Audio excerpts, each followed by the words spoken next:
Now, I'm quite interested here in this space here, the handling of natural language data.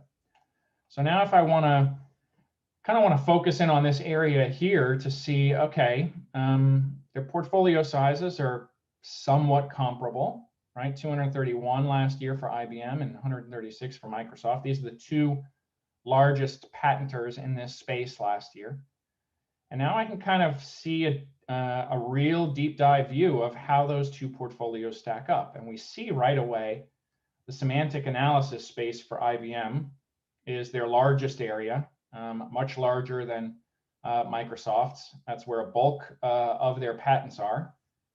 And then we can see here, the next one's very interesting to me. Microsoft has got 20 patents here in handling natural language data of spreadsheets. Makes sense, right? With Excel and all of the spreadsheet revenue and business that Microsoft does, right? So this here gives you really the ability to very easily compare these two portfolios side by side. Now, why would companies use this information? So companies might use this really for a number of reasons. One is, to get a better understanding of kind of how their own portfolio breaks down in these areas.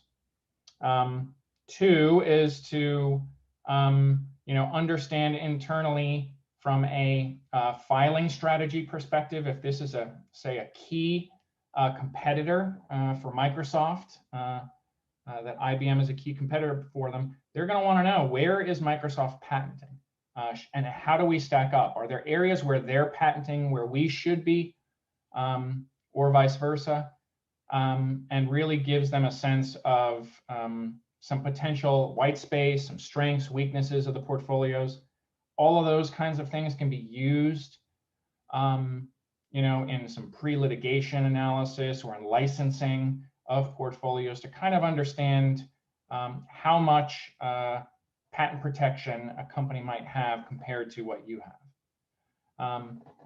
Another area for use in the gap analysis is to use this from a competitive standpoint to bring this back to the business. We've had clients use a gap analysis to take this information to go back to the engineering groups who are patenting to say, hey,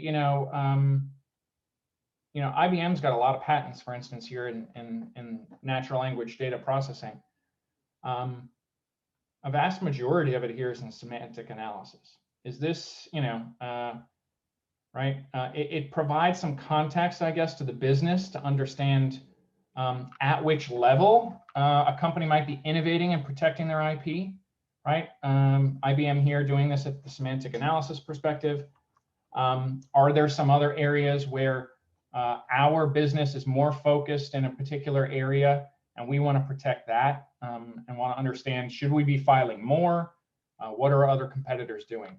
So this information can be used both internally for the patent groups from a filing strategy perspective and a portfolio management perspective, but also from a business perspective and informing from a competitive landscape what competitors are doing in their technology areas.